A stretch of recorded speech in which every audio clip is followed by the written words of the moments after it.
अस्सलामुअलैकुम नाज़रीन, आपका मेज़बान उसामा बिन अतीक आपकी खिदमत में हाजिर है और आप देख रहे हैं डेली पाकिस्तान। मेरे साथ जो शख्स आज मौजूद है इनका नाम हमज़ा है। हमज़ा अब से कुछ अर्से पहले तक सेम इसी तरह की ज़िंदगी गुजार रहे थे जहाँ इंसान की बहुत सारी ख्वाहिशात होती हैं। क्रिकेट की अगर बात की जाए, हमज़ा भी एक प्रॉपर तरीके से एज ए बैट्समैन खेला करते थे। एक दिन एक हादसा पेश आता है।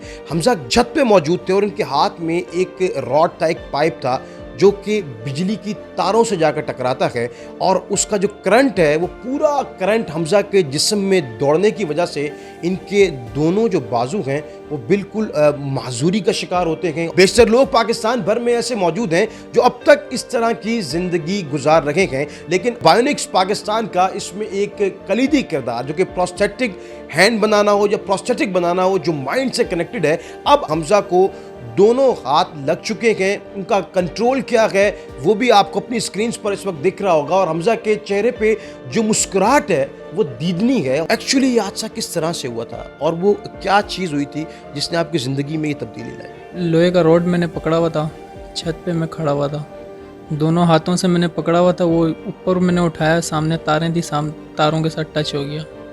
उसकी वजह से जो है काफ़ी ब्लास्ट हुआ, काफ़ी बड़ा। ये अच्छा हुआ कि ब्लास्ट हो गया, उन्होंने मेरे को छोड़ दिया, करंट ने मुझे छोड़ दिया। अल्लाह का लाख लाख शुक्र है कि काफ़ी चीज़ें मेरी सही सलामत है, बच गई। जो चला गया उसका मुझे नहीं है इतना गम, जो बच गया उसके लिए मैं जितना शुक्र अदा करूं मेरे लिए कम है। वो करंट कितना था? करंट 11,000 वाट का करंट था वो। जब ये हादसा नहीं हुआ था क्या करते थे, जिंदगी कैसे गुजर रही थी? उन दिनों में पढ़ाई भी कर रहा था, स्पोर्ट्स में भी था और अपने वालिद साहब के साथ काम में हेल्प भी करा रहा था। कॉलेज जाता था मैं सुबह के टाइम पे, तो उसके बाद मैं चला जाता था जॉब पे। उधर से फिर मैं 5 बजे आता था। 5 बजे आने के बाद ना क्रिकेट खेलता था, फिर मैंने चला जाना है ग्राउंड। उधर जाके मैंने रनिंग करनी है, रनिंग करके आके नहा धो के आराम से फ्रेश हो के फिर जाना है होटल पे, दोस्तों में बैठना। ये सब चल रहा था लाइफ में और बहुत अच्छे तरीके से चल रहा था और अब भी चल रहा है। इस तमाम तरह सिनेरियो में फैमिली का और दोस्तों का किरदार कैसा रहा? सबका किरदार बहुत अच्छा रहा है, रिश्तेदारों का भी बहुत रहा है, दोस्तों का भी रहा है। जिनसे जितना हुआ उन्होंने मेरे लिए सब किया। जिससे जो भी कोई काम पड़ा उसने मना नहीं किया मुझे। दोस्तों ने बहुत किया, मेरे पास पूरी रात बैठते थे आके घर पे। जो प्रोस्थेटिक हैंड है या जो बायोनिक्स पाकिस्तान है, इनसे रब्ता किया जाए, वो रब्ता कैसे किया? किसने आपको मशवरा दिया कि इनसे रब्ता करना चाहिए? अभी मैंने चलना शुरू किया था, तकरीबन मेरे को कोई 15-20 दिन हुए थे। तो हमारी एक खाला है, वो आज़ाद कश्मीर में है।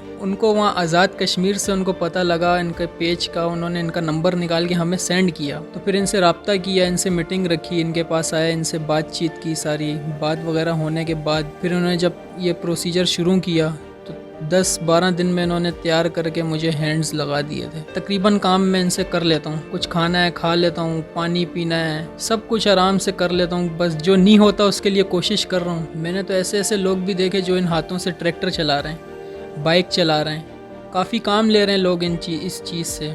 तो बस आस्ता आस्ता कोशिश करूँगा कि मैं हर काम करूँ। अब ये हाथ लग गए हैं, दोबारा से एक उम्मीद की किरण है।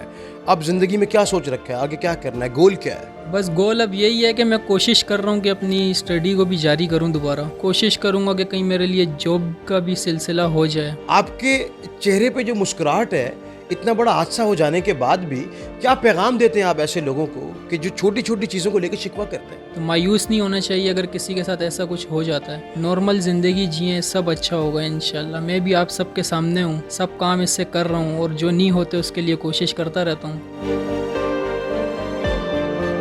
नाज़रीन, मौजूद है मेरे साथ अवैस हुसैन कुरैशी साहब, पायनियर्स में से गए। ये बायोनिक पाकिस्तान के कब इनिशिएटिव लिया और वो क्या सोच थी जिसको लेके आगे बढ़ते? क्या इंसानियत की खिदमत करना मकसद था, दुनिया को बताना मकसद था, या कुछ और ही जहन में चल रहा? हमारा जो बेसिक एजेंडा था, जो मकसद था, वो था लोगों की खिदमत करना। और लोगों की खिदमत करते हुए यानी अल्लाह ताला की करम नवाजी थी, उसका रहम था हमारे ऊपर कि वो चीज़ इतनी ज़्यादा लोगों के अंदर जो है उसने लोगों की ज़िंदगियाँ तब्दील की, चीज़ें की कि उसने पाकिस्तान का नाम पूरी दुनिया में रोशन कर दिया। प्रोस्थेटिक हैंड जो होता है, इसकी एक्चुअल कीमत क्या होती है और क्या ये आम बंदा भी अफोर्ड कर सकता है? और निस्बतन पाकिस्तान के दीगर ममालिक में जहाँ ये टेक्नोलॉजी मौजूद है, वहाँ की और पाकिस्तान की कीमत में कितना फ़र्क है? ऐसा हाथ जो बिल्कुल एक डमी हैंड होता है, उसकी कॉस्ट पाकिस्तान में 1.5 से 2 लाख रुपए तक कॉस्ट करता है। दुनिया के अंदर अगर हम इस प्रोस्थेटिक की जो ब्रेन कंट्रोल प्रोस्थेटिक है इसकी कॉस्ट की बात करें तो दुनिया में ये प्रोस्थेटिक 15 से 20 हज़ार डॉलर से स्टार्ट होता है। वेयर पाकिस्तान के अंदर जो इस आर्म की कॉस्ट है वो 3.5 लाख रुपए यानी ऑलमोस्ट अराउंड लाइक 2000 डॉलर तक जो है वो हमने की है, जो कि दुनिया में सबसे कम तरीन इसकी कॉस्ट है जिसके ऊपर हम अल्हम्दुलिल्लाह वर्क कर रहे हैं। आपकी अगर एक उंगली नहीं है वहाँ से लेके आपके कंधे तक, अगर आपकी कोई भी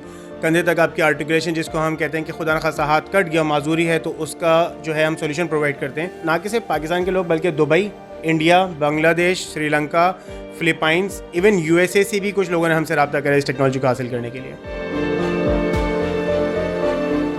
बेशतर लोग आज भी घरों में बैठे हुए ये स्टोरीज देख रहे होंगे जो खुदा न खास्ता इस किसी चीज़ से महरूम है, तो अपनी ज़िंदगी की महरूमियों को आप ख़त्म कर सकते हैं, अपने कॉन्फिडेंस लेवल को बूस्ट कर सकते हैं और अपने विल पावर के ज़रिए अपनी ज़िंदगी को तब्दील कर सकते हैं और माशरे में एक इम्पैक्ट क्रिएट कर सकते हैं। इसी उम्मीद के साथ शहर कायद बिलखुसूस मुल्क पाकिस्तान तरक्की की राह पे गामज़न हो जाए। मुझे अपने मेज़बान उसामा बिन अतीक को इजाज़त दीजिएगा। ज़िंदगी ने वफा की तो आपसे एक बार फिर मुलाकात करूँगा। तब तक के लिए देखते रहिए डेली पाकिस्तान। खुदा हाफिज़।